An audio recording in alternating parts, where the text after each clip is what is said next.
Welcome to Make Pods Great Again. I'm your host, John, back with my girl, Nikki. Nikki, how are you? I'm so good. How are you? I'm good. I got bourbon in the mail today. That's Oh, you exciting. did. I ordered you that bourbon at Christmas. All right, At this is true. Christmas. This is a true story. So I order for people listening, most of you know Bean, but Bean's my cat, and I order his food off Amazon, and it comes in these little rectangular boxes, same box every time. So maybe a week and a half ago, this rectangular box shows up on my doorstep, and I'm like, oh, I must order Bean food. It's about that time, and I never open it until I have to, till he's like hungry, right? So today I'm like, oh, he's running out of food. I better go open it. And I open it and there's 2 bottles of bourbon. So now Bean's not getting fed, but I'm getting booze. So life is great. Life is really good. Well, Merry Christmas. Merry Yeah. Christmas in February. That's how much COVID has fucked our shipping systems over here. Yeah. So I hope you have a great holiday. I don't Yes, know. exactly. Well, Get drunk. tonight's going to be fun, and probably the last anyone listening to this is going to hear me talk, because every time we have a new mom on the podcast, Nikki gets baby fever, and then we're off to the I races. get real excited. And we have a really popular one on tonight. Kara Saunders is with us. How are you? Hey, how you guys going? I'm good.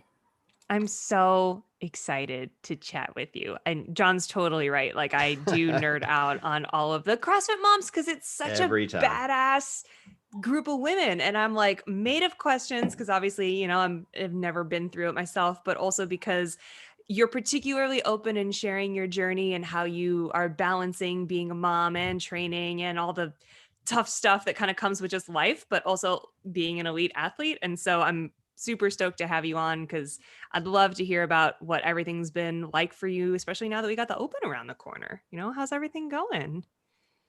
Yeah, it's good. It's you know what, like life is pretty hectic. I think as soon as you add a person, like a small person into the mix, things get pretty hectic, get a little bit busier and a little bit more messy. But I think it's been a real blessing for me. I think you hit a fork in the road when you have a child, and you can either kind of get really lost in the struggle, or you can find ways to adapt to the new system and how it is, and you end up being better off than before, because you're forced to find a way to make a tricky situation good. And I think you end up having this sort of newfound resiliency and a way to sort of like overcome things and to adapt, and adaptability, I guess. And I think that's something that I've really been trying to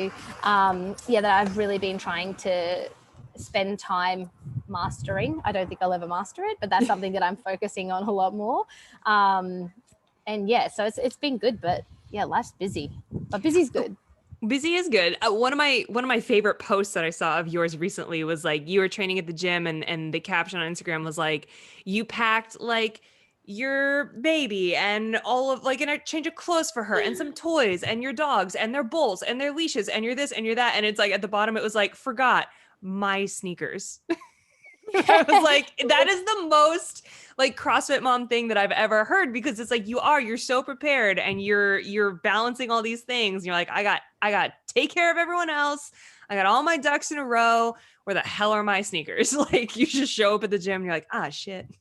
It's so funny because I had heaps of people commenting like, you need to keep the extra shoes in your car or whatever. I'm like, yeah, I've already burnt through like 2 spare pairs. I had one in the office, one in the car. And I'm like, I've forgotten that many times because I'm always packing so many things. I'm like, I walk into the gym and there's just like bags everywhere. And I've got to like, it takes me 30 minutes to get Scotty set up for me to train. Like, she's got a little like sleeping bag that rolls out on the floor and she can watch her shows while I train. And, she's got like all of her snacks and bits and pieces in her water, and once I get her set up and safe and good, then I can start.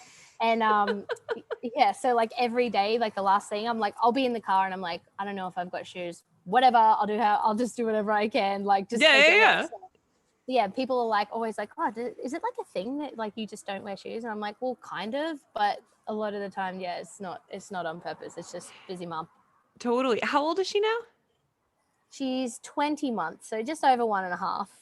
So she's like officially entered that age where you can't infancy, I like to refer to as the potted plant era, or like the handbag, where like you put your handbag down and it just like stays there. Like, she's not there anymore. She's got like a little bit of the movement and a little bit of the like, you can't trust her in one spot for very long. Yeah, she's fast. She's really fast. And she's I have been in this for a little while. I've like Matt and I have always spoken that like Scotty never realized that she was a baby. She kind of missed that memo. And so she's always been like one step ahead, thinking that she's like more capable and older than she is. And I literally just said to him yesterday, I'm like, every second thing she does, I have to try and stop and explain to her why she can't do that. Like you just cannot let your guard down. And then now that she's like super curious, she's like, look, I'm probably just going to go and try it anyway. And she's going to run away from me super fast. And there's just nothing I can do about it. So yeah, it's, I'm just always on the move. I'm like there was a moment this morning where I like lay down on the couch with her after she just woke up, and we were just chilling, and the dog, that we've got a puppy as well. And the puppy finally like lay down. I'm like, oh my God, for like 5 minutes, everyone's still. I'm like, this never happens. Like if it's not her, the dog's biting and taking all my stuff, or, you know, vice versa. So those quiet moments are few and far between. John, do you ever get the quiet moments back? God, no. No. Mine are 19 and 17. And I distinctly remember taking them to the gym. Now, granted, it was a far different experience for me than it is for you, but I remember taking them with me when they were like 5 and 7. And even at that age, he'd have to be like, go sit down, stay on the boxes, don't move until I'm done, you know, because they're just always running around. And as they get older, and I'm sure you'll find this very soon, if you're not already finding it out, they want to swing on the rings and play on the ropes and all. It's like a jungle gym for them, you know, super fun. So yeah, it never changes, even now. Yeah, it's super fun, and also like a massive hazard. I'm like, I pretty much have to go to the gym when no one else is there, because I'm like, I've got mom instincts, and I can sense when something's about to go down. I know where she is at all times, you know, like I just have that you know, sense about me, but like not everyone else does. And so she can be super reckless, and she's like running under someone with a barbell or doing something crazy. So we just like end up at the gym at like super weird times, just like, you know, her and I and Matt sometimes just trying to get it done. And, you know, a 1 hour session takes 3 hours. I'm having a CrossFit renaissance with my youngest right now. So she's never wanted, or I shouldn't say never. She CrossFitted with me a little, but never like really wanted to do it until she's got a boyfriend. And now she has a boyfriend who's he's a soccer player and you know, runs track and does all this. He's really athletic. And so she's been going, I have this really awesome home gym. I'm like really lucky.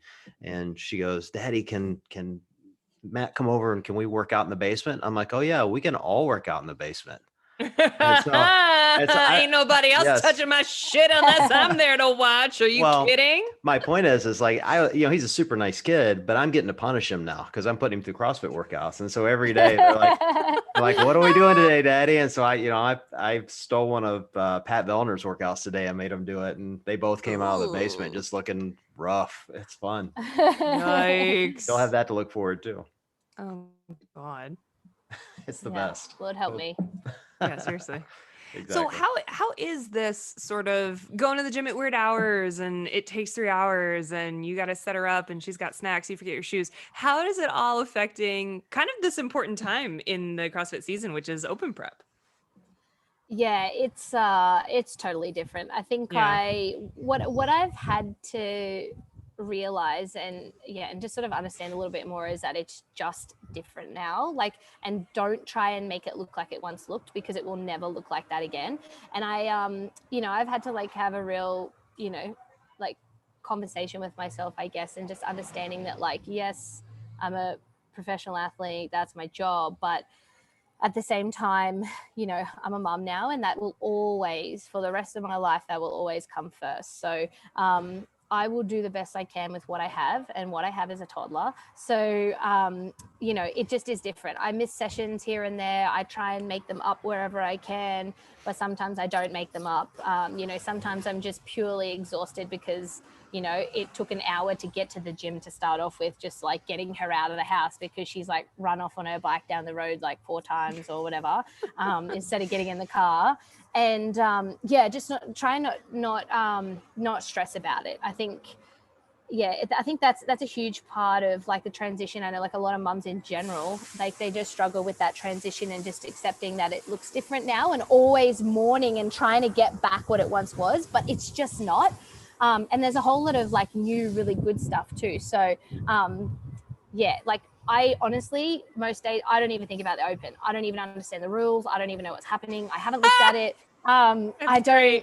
I have no clue. Like, I'm not even kidding you. And like, you know, Zeke, I'm training at a Zeke's gym, CrossFit Carve down the Gold Coast, because we've moved like an hour away, and he'll say something about the open or whatever. I'm like, bro, I don't even know. Like, I don't know. I don't even know what it is. I don't know how it's scored. I don't know what I need to do. I just know that someone's going to put an event up. I'm going to go hard, and then what will be will be. And it's kind of a nice place to be, because normally I'm like super stressed at this time of year. You know, the open is just like it's hectic, and it drags out for a really, really long time.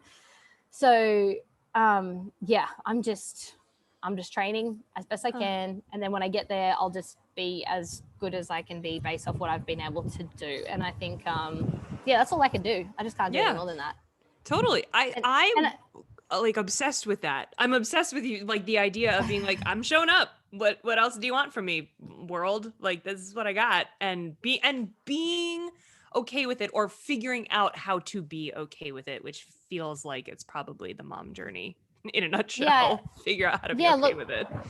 All I did is like, I wrote down essentially like what my priorities in life are, and then what I'm willing to sacrifice for each one. And then I just realistically have to look at it and go, okay, if, you know, I don't place like in the top 3 or whatever, which was like once a goal and would be awesome, you know, I have a look at why. And then I'm like, well, I wasn't willing to sacrifice all of those things and do what needs to be done to be top 3. So if I'm not there, then it makes sense. You know, it's logical. It's like, well, I didn't do the things. Like, I couldn't do the things. I wasn't willing to compromise the time that I spend with my daughter, or, you know, what I need to do in my mum life or in my business, because they're really, really important long term. So how can I expect any more than that? Like, I think people are really unrealistic with their goals just because they want it. Yeah, sure. I would love to be a top 3. I'd love to be on the podium. That would be amazing. I'd love to win. But yeah, it's not going to happen just because you want it, like, unless you do the things that you need to do. And sometimes, like right now in my life, I can't do the things. So, you know, and maybe that will end up being better. Like 2017 was my best competitive year, and I had more crazy stuff go on. I trained less. I like drank more on weekends. I was drinking like a bowl of wine every Friday night, like and I was like, look, no expectations. I went and had a blast, and, you know, was second in the world. So like, that is something in itself. So who knows, it could be like good, but I still love what I'm doing. It's still a huge part of my life and who I am. So I'm just trying to find a way to like manage and like balance all of those components. I think that mom strength is totally a thing too. Lest we forget. I mean, you're watching you compete last season, which I almost said a year ago, but it wasn't. It was like last quarter, basically. Yeah, right. It feels like a year ago. I know. Yeah. But watching you in your first sort of like take to the competitive floor in the CrossFit Games setting since having your baby was like just the coolest thing to see. And I was like, there's no way. I know she's not like sleeping through every night or training 12 hours a day. Like, there's no fucking way that she's got the same regimen as back in 2017, or, you know, insert year that you did incredible here. So it was very, very just impressive on every level to watch. Well, thank you. I think Go ahead. No, you go. Well, I was just going to ask, now that Scotty's, you know, even older and even more active and mobile and running down the street on her bike, has it changed? Like, does it feel like you're in the same-ish fitness level as the last time, or is it different now? Look, I don't know. It always feels hard. You know, anyone who does CrossFit to start off with knows that it is always hard. It doesn't matter how good you get. It's always hard. It doesn't get any easier. You just kind of learn to adapt and cope with it a little bit better. But the funny thing is, so like when I did the Rogue Invitational like last year, and I had to do it in the middle of the night, right? Because of the time difference. So it was like midnight to 7 a.m. But as hard as it was getting up and competing in the middle of the night, my daughter wasn't there. She was asleep. She was none the wiser. I knew she was safe and comfortable. I could totally switch off from being a mum, because I knew that my mum was at home, you know, making sure she was okay. She was asleep. She didn't need me. And I would just go do my thing. Now, she's always there. She's a cyclone. She's loud. She's into everything. She can hurt herself more. So like, I honestly think it's harder now. I've definitely like a lot fitter and stronger, and like I guess a little bit more composed now. But like, and I think like Matt sees it more. Like he'll say to me in a training session, he'll be like, "Wow, it's crazy how much better you are now, even compared to the games in September. Like there's been a big shift." You know, I had a lot, I was like super stressed. I think I felt a lot of pressure going into last season, to be honest. Like I wasn't ready to be where I was. So like my body did really well and got back to competition, but mentally I like wasn't ready. I thought I was just gonna like dip my toe in for the first time back after having Scotty and just be like chill and take, you know, and then I was like all of a sudden back with the big girls competing, and I was like, whoa, and I stressed myself out about it a little bit. And yeah, so now that I've kind of like removed that stress and kind of like found my balance a little bit more, I'm like much better, more accepting and more relaxed. And yeah, I'm definitely better. But then there's some things like I just let go. Like if I am like not as strong, like strength is one thing I've just like let go a little bit. I'm like, look, I just only want to be as strong as I can be, like safely and like not killing myself. You know, like heaps of weightlifting just fries your central nervous system, and then I just can't cope with life. And I don't have the ability to go home and just rest and, you know, live that athlete life anymore. I got other things to do. So I'm like, look, I just don't really want to be like the super strong girl anymore. I'm just going to do enough to be like good and hold my own, and just let a little bit of that go and focus more on my fitness and my flexibility and all that kind of stuff. So yeah, it's like, it's definitely more hectic now with a toddler, but there's, yeah, things just shift around a lot at different stages with them, I guess. Yeah, my body's much further from postpartum. So that's also a huge win. I think that's the John Woolley lifestyle right there. Yeah, I was going to say, I also gave up on strength. So that no, that's not what I meant. It seems like that's what you meant. No, I meant the train to be the best you can, not like specifically training to avoid dying. Oh yeah. Well, I definitely subscribe to that theory. I wondered as you were talking, Kara, I was sitting here thinking, like, of all the games athletes I've known, you guys are notoriously organized, like really structured, and like everything kind of goes in its place. And then as a dad, I know babies are anything but, right? Like, how has that changed your life? Like all, going from having like this kind of this regimented training life to all of a sudden you've got this, I'm going to call it disorder, because that's what it's like for me, like kind of this disorder thrown into it. That's probably been one of the hardest things for me to adjust to be honest, because I'm like a really sort of like intuitive, like flow with my feels type person. And I would train like when it feels right. And if I need to like train a little bit later or whatever, I'd make those adjustments. And now I don't have that option. It's like, this is the window. It's the only window. This is how it has to happen. I can't plan it always. And then sometimes I have to force it. And that's been a little bit hard because it's sort of going against my nature. But I guess it's not necessarily getting any easier, but I have a little bit more of an acceptance of it. Like you just kind of like know, and like then, add into the mix that my husband does shift work, and it changes every single week. And so throw that into the mix and it makes things pretty hectic. But yeah, I just, like when I sit around and think about it, I'm like, look, it just is what it is. I just kind of have to make it work. Like what I do now is I get up really, and Zeke was doing this and I was like, look, I think that's where I need to be now, is I'm just getting up really early in the morning. I've told my coach, hey, I can only go to the gym once. I need to do 2 sessions, but I can only get there once. I can't drag my daughter there twice in the day, and still parent her the way I want to parent her. So I get up really early and I do like my cardio, like my aerobic type stuff at home first thing in the morning before she's even awake. And then I only have to factor in 1 session in the day, and I can move that around and sort of be flexible with her as needed.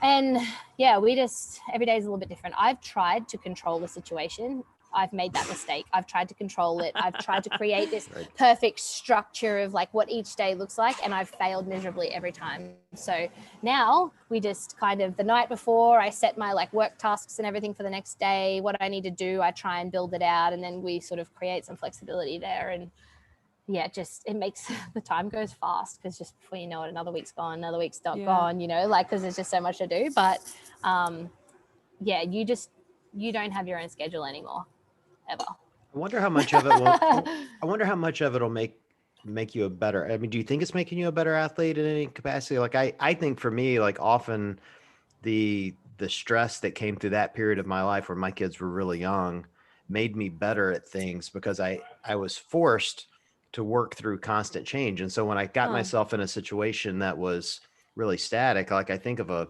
games workout where they give you guys a real structure, you have to get this done in this amount of time frame, and you spend all this time training in the craziness. Do you think that's going to translate over and make those moments more calm for you than maybe they would have in the past? Yeah, 100%. Like, you know, as an athlete, like say before having a child, like we can kind of like do what we want. Like we train and sleep and, you know, everything's pretty chill and you kind of like everything works around that. And I think that, yeah, having to, like I said before, it kind of like it teaches that resiliency. You kind of have to learn to adapt and overcome. And I mean, I've been learning that like from my hubby because he's super chill with all those kind of things and just rolls with the flow, and he's like really cool under pressure and just like can adapt. And I'm like so not like that, but I am now, because again, and I've said this heaps of times before, if I don't learn to adapt and overcome, I'll drown.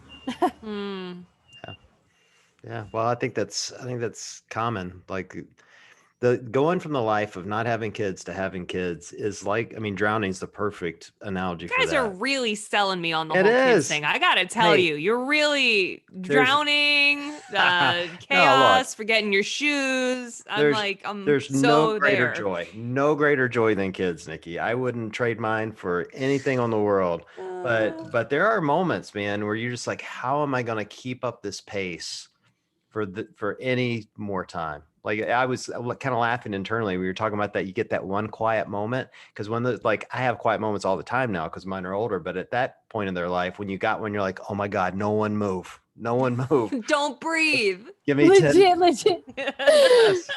I was like, I could need to pee right now. And I'm like, I'm not moving. I'm staying still. Like, I'm like, everyone is still. I just can't even believe I need to take a photo of it. I need to capture it. This never happens. No, but 100% though, like, you know, like think of it like this. And this is where like being an athlete for a decade has really worked in my favor, is like, especially in something like CrossFit, right? Is that the workouts are never easy. They're always grueling. You're always questioning what you're doing with your life every time you do one. It's always really hard. It's a constant challenge. But then outside of training, you get to live like really good, healthy days. You have this like, you know, you're fit and healthy, and you have this awesome community and this sense of resiliency from working hard. And yeah, parenting is exactly the same. Like the hard is so hard, but it like makes you, but the good stuff outside of that, outside of the hard, is unlike anything else. Like it's better than anything else. And yeah, those like little moments, and you know, like I watch her, and you become like super obsessed. Like it's the most fascinating thing I've ever seen, like watching a little person sort of develop and teaching them everything you know, and having to like catch yourself and become a better person to be a better image for them. Like it's crazy. Like it's definitely the coolest and most rewarding thing that I've done. And like I'm still in the early days. Do you ever just look at her and you're like, I made you? Like, what? Yeah. It's just so trippy to me to think about. Yeah, it's like crazy when I look at her now, like as a person, and she's like stringing sentences together and counting to 10 and doing all these things. And I'm like, man, a second ago, I'm like, you were just this little blob, and we were like, hey, or like, you know, I'm like, remember when I was pregnant and we were just like this couple doing whatever we want with this cute bump, you know, like, and then all of a sudden, like person with feelings. She's got her own personality, her own character, her likes, her dislikes, and I'm like getting to know a person. Like you're just getting to know them and understand like who they are, and then trying to like work in and, you know, be best pals with them. And it's like, yeah, it is super cool because you have your own like homegrown best friend, like your own like little baby best friend, which is pretty cool. And she's like always there. You're never lonely, which is good. And then cool. I'll want a quiet moment. Like I want a quiet moment. And then there's like every like 6 weeks or something, or 4 weeks, there'll be a day where like she'll be at a daycare day because she only goes a little bit, and Matt will be on a day shift and I'll be on my own. And I'm like, this is weird. I thought I would love it, but I'm like, this is lonely. It's not, who do I tell my stories to? Like, aww. You know, like you just, it's not the same. Yeah, all my new mom friends are always like, I really want to go to Target. I just want 2 hours for myself, but then I need to like go home and tell everyone all the things that I got at Target. I'm like, okay, this life sounds awesome. Look, you miss those moments though, like once they're gone. So cherish everyone. Like I remember distinctly when my girls were little, and they were really, you know, they they were potty trained, but they still needed help at that stage. And I'd be watching TV or doing something by myself. It'd be kind of quiet. And then all of a sudden from the back of the house, I'd hear somebody shout, "Daddy, come wipe me." And you're like, "Oh, God, I gotta go wipe a butt." And you'd have to go walk across the house. And in those days, it was like, you know, you're like, "Oh, I never get a moment to myself." And now I look back on it, I'm like, "Oh, I wish I could go back to that." I'm not, you know, not that I want to wipe I butts wish again. I had butts to wipe. I wish I had butts. So man. I wish I had little babies to take care of. Like, it's Aw. fun, you know? So like those are the best moments. They are exhausting, but they're the best moments. They are the best.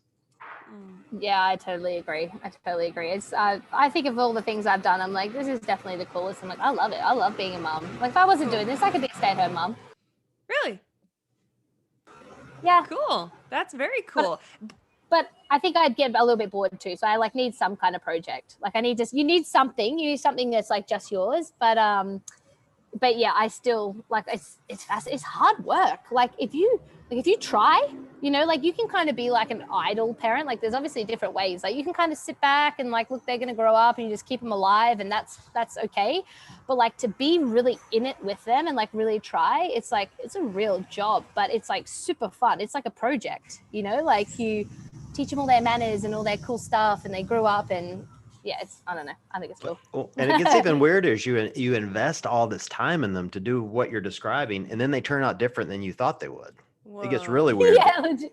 It gets totally weird. Fair. That doesn't seem fair. No, it's great. It's you know, we just went through this big election cycle here in the States, and you know, one of mine can vote now, and so we spent a lot of time, you know, really over the last, you know, probably, you know, 6 to 12 months talking about politics and what's coming up, and wow. and they start sharing their opinions with you, and you're like, I don't think I raised you that way, you know. And damn, but it's great. Like it's totally great to like learn about, you know, what they're thinking and their morals and where it's come from, and you know, they do carry so much from us as parents. Like that doesn't go away, but they do form their own opinions. Even at the 20-month stage, they're already forming their own opinions and thoughts on things. It's a really interesting thing as you teach a child something, to watch them come out, you know, different than maybe you imagined it would be. It's fun.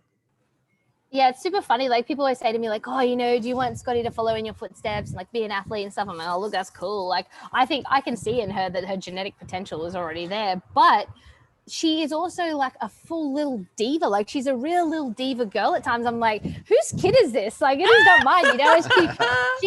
She wants to like sing songs, and she like looks at herself in the mirror and twirls and does like, she just digs herself, and she's like this full little cutie. And I'm like, wow, that is not me. I was like a little bruiser, you know, like kind of go around, break myself all the time. And, you know, so like they already have their own character, like they're already how they are. And yeah, you just get to know them. That is so fun. Well, if you ever need like diva help, you send her right on over to Auntie Nikki, because I tell you what, that's like, if I were to ever have a little girl, or maybe even if I were to ever have a little boy, I bet he would be diva'd out like crazy, because that's just in my genes.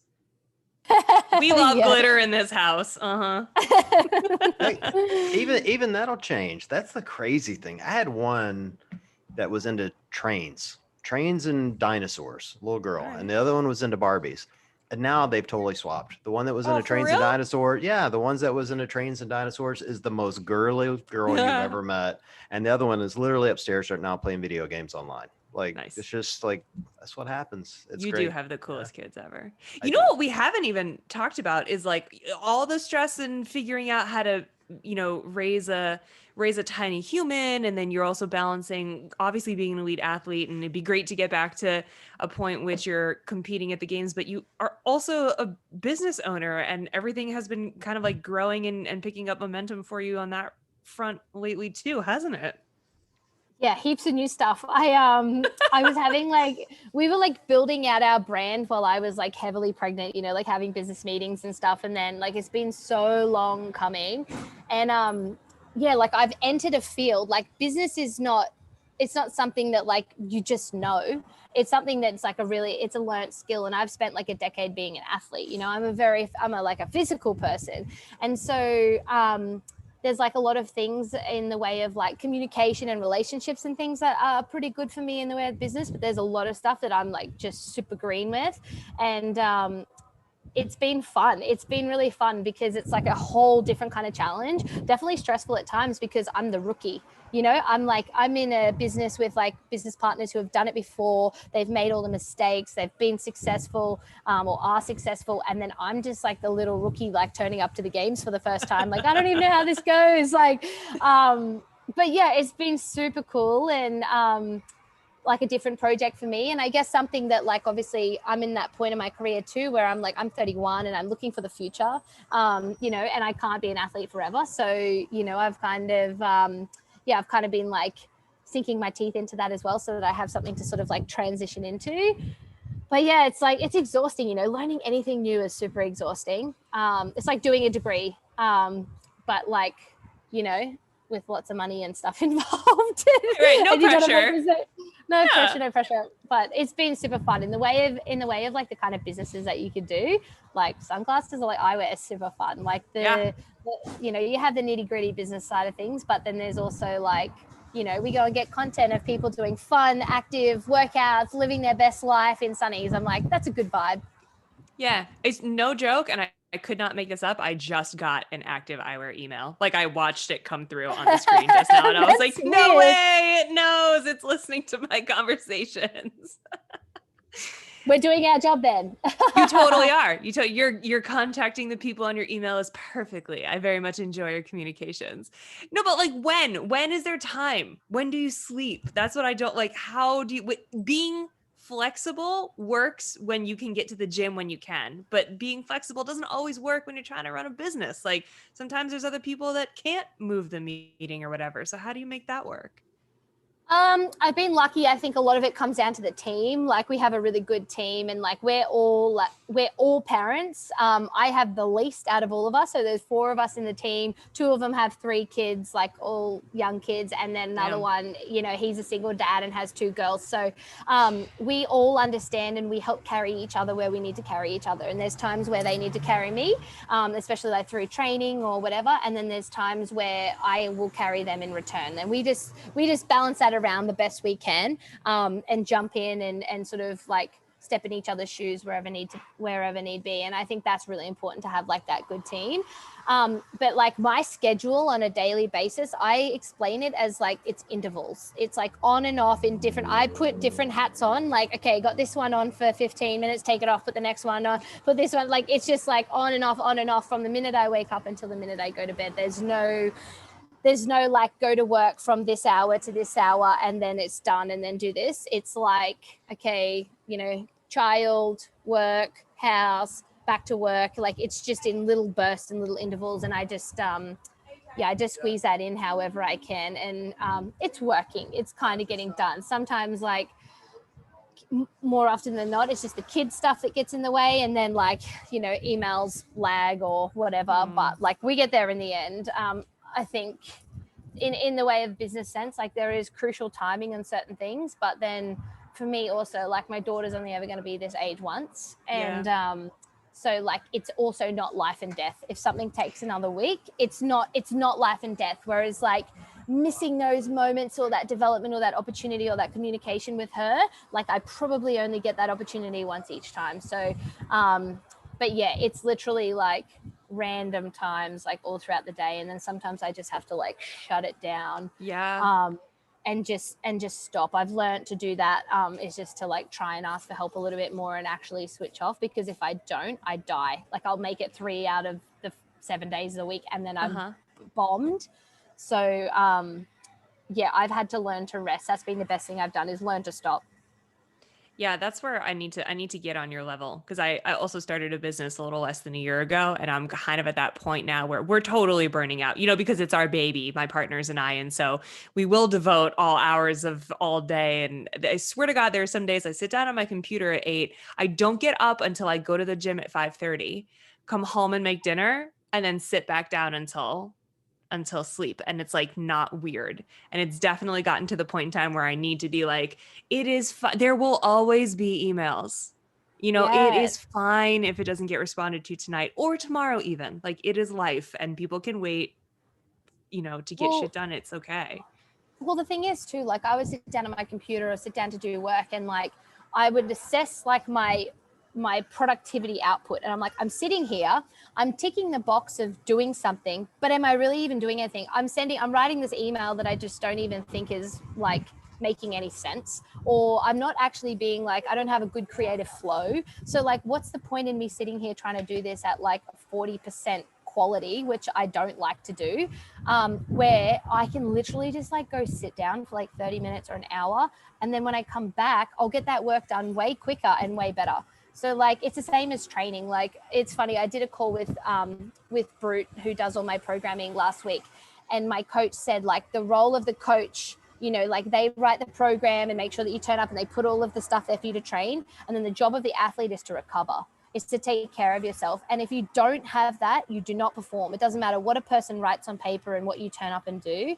If you're not recovering, then you're just doing, like, you're kind of ticking a box, but like you're not doing it well. And I think that really resonated with me again recently. I'm like, I just have to stop. And like, we live in a society of like hustle. They're like, work harder, do more, you know, especially like for women in the workplace now, like going like girl boss, go hard, do all the things. And I'm like, yes, you can do it all, but like, it's okay to not do it all sometimes. Like, you know, I never ever want to send a message like, I'm just like going until I'm dead, you know, like, I think you just have to take a minute. Like, that hustle mentality is like not smart long-term, and it's all for the outside. It's for people to give you like, good job, you're working really hard, but you're dying on the inside, right? You know, and you're the only one that has to live with that. So yeah, I'm a firm believer. I'm learning. I haven't learned, so I'm getting there with learning how to just take those small windows, like, and find those like little opportunities where I book in. I'm like, okay, tonight's the night where I have like a really long shower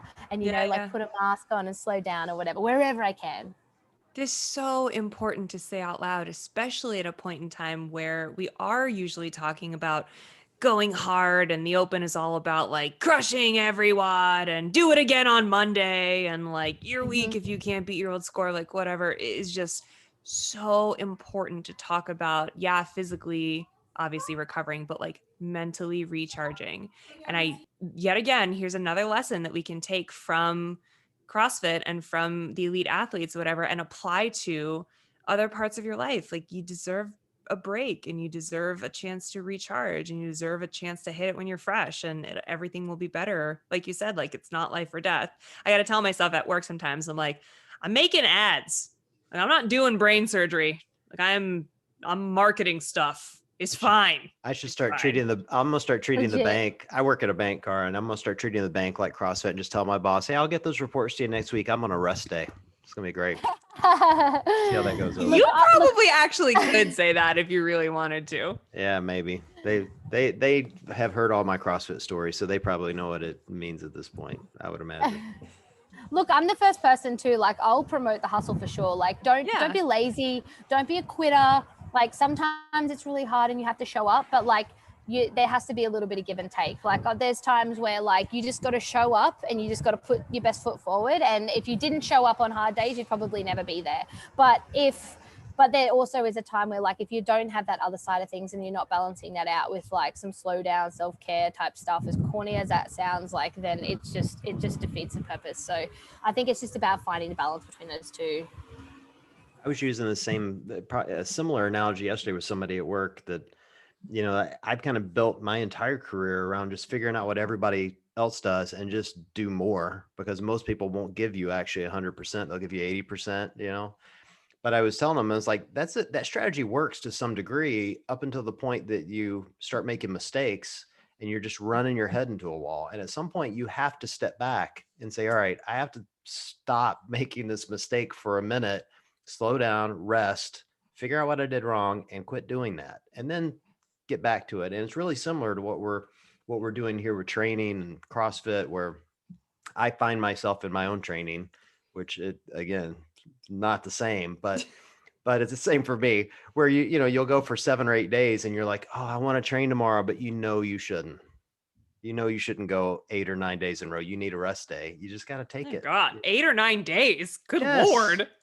It's not this. Yeah, of course. You're training more than me. No. It's more than both of us combined.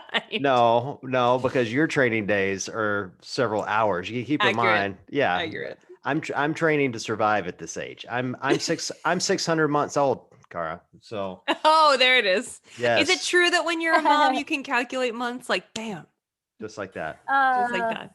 Yeah. When your brain's working. Right, of course.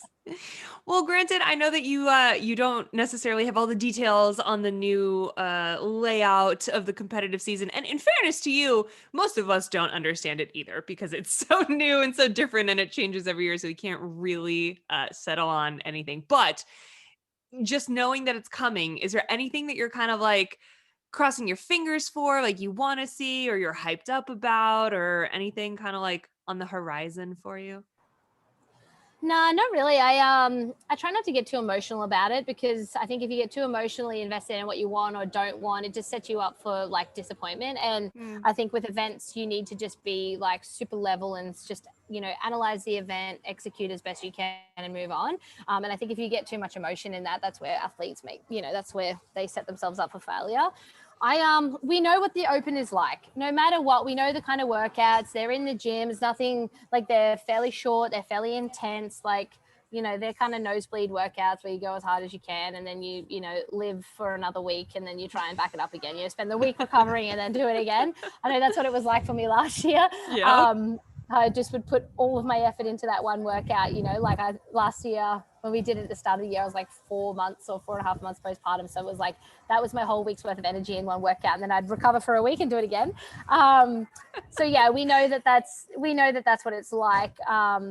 Yeah, for me, and I've always said this, I don't mind hurting, but I like my pain to be entertaining. So like, I just want some fun combos.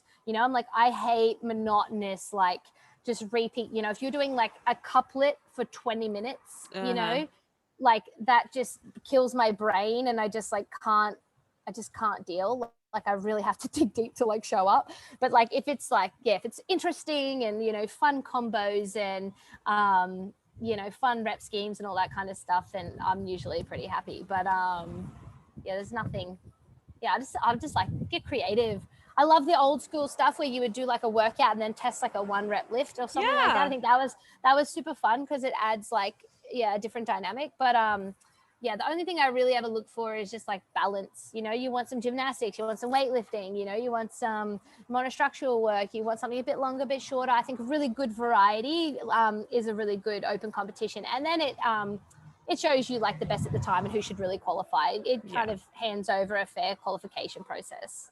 I'd be willing to bet, I mean, obviously we don't know, but I'd be willing to bet that since it's down in 3 weeks instead of 5, that there's got to be some sort of like part A, part B worked into there. Like do this Metcon and then test a 1 rep lift or maybe a 3 rep lift or something like that. I would not be surprised. I think that would be it's a good test. It's a good way of, working under fatigue and under pressure and all that good stuff. I've been that we waiting like sorry, I didn't mean to cut you off. I've been waiting for a multiple rep max for like 8 years. I'm like, all I want is like something like, stop doing like a 1 RM clean or a 1 RM snatch or whatever it is. I'm like, how fun would it be? Like do a 7 rep shoulder to overhead from the ground, like do something really like, just test like different domains and get people thinking and get them a little bit more uncomfortable. I think that would be like super. I've been waiting for that, or like a touch and go, like 3 rep touch and go power clean, like can't stop anywhere, whatever, like just something super fun like that. That's really like an old school, like a really true test of CrossFit, like the balance of those two. That'd be fun. I've been waiting for that to come up for years, but just hasn't come. Note, never ask Kara to help program the games. It's going to hurt so bad. Exactly. Wow. Yikes.